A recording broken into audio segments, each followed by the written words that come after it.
tuna hian Bangalore hay kan junior te hau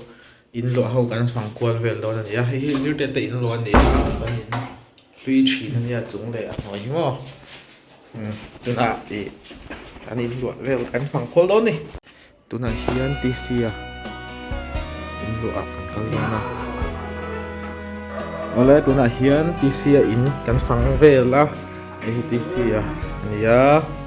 ei chauka kitchen chuan a room vel ani ava nuam ve ti si engzadin moi lua hi sanghe zangai na lua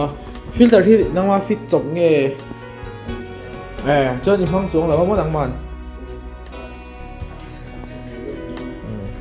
Bangalore hi chu uya tam ma he ta ta hian a channel oma ko kan plan thame ko i zana chhuat hi kan thlen te chani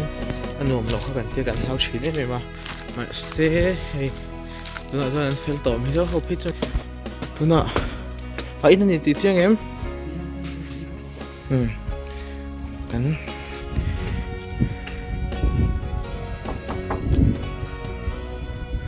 mu to mình léo tôi lại hiên giàn đã được dặn nghe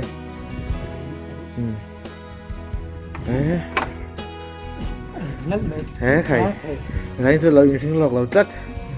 hi sôi thế anh ấy hi ở in đùa anh đi lum lút tục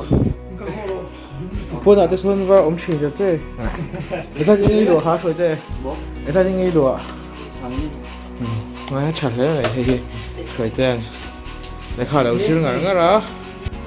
light off nghe hay night romantic don thế mày mà sẽ áo apa nhỉ hay tụ về tụ về xây hông ai em parda oma mà rồi tôi hay có zol đài nuông tắc cái này thua chung chung lum thế mà sẽ hay chúng ta bôi này futsal là khel thầy don này chung na po hei thadeu alo ring alo hei ini nei zau ber zo kan hi soite kot zol nuam lu tuk mo in chung a changta se engei da vak chuang ang ang kai lo tiang kot zol nuam dai nuam lu tuk oma chalu tuk ni chon ayan move leng yo oh boy lại lúc tục hết phải cái xe lại xuống nó mà in tôi nè lâu em về lại thùng đó đi hay ok ấy cái xe hi po hi i cầm một dress suy nhỉ không chả lý tục cái dress suy in khá dễ phù hợp đi ba lô mình gì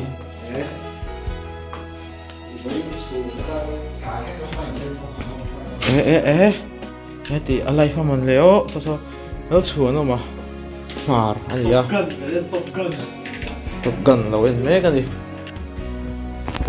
em bộ sinh thầy chú hoàng xuân hay ngay mò xà là hay ngay thì lắm gì nó chuồn nó ngay em hey chính quy đây mình lâu lùm về nghe à về nghe chuồn à khá sau đây chính quy đây in về là lẽ chuồn ông tú nào khán ta đến sao đi hàng sới lóc tệ tôi thấy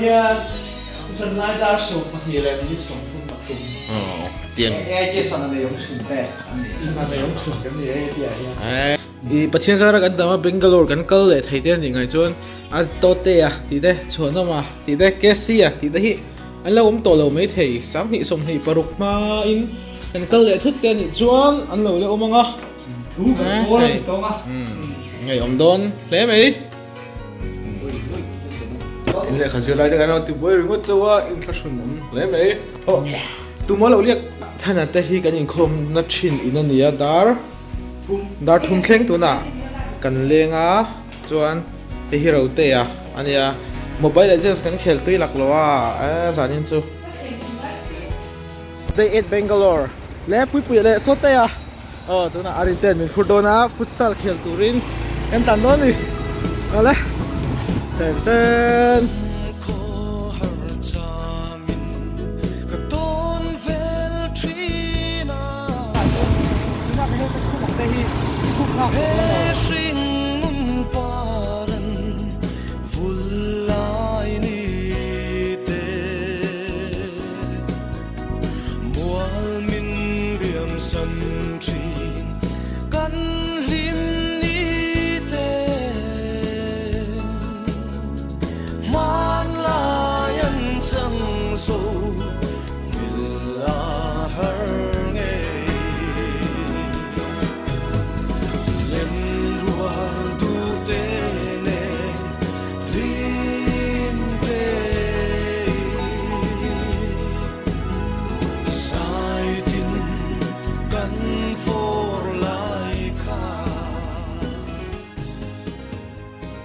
Kita hendet place akan kal to helmet mo. Misal macam ni ISI Mark Chung hen kal to lawa. Mark Chung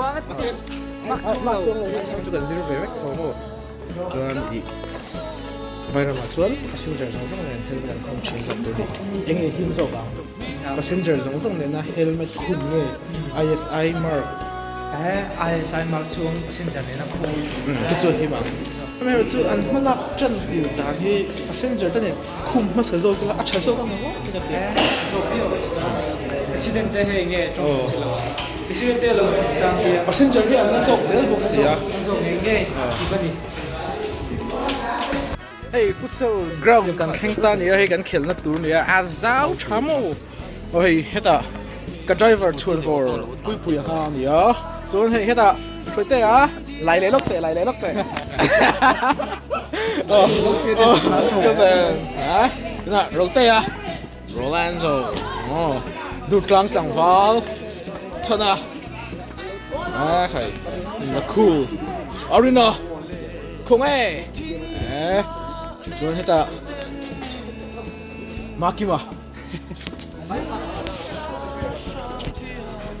mất chào ông về last 8 p.m. in Bangalore ni zen yo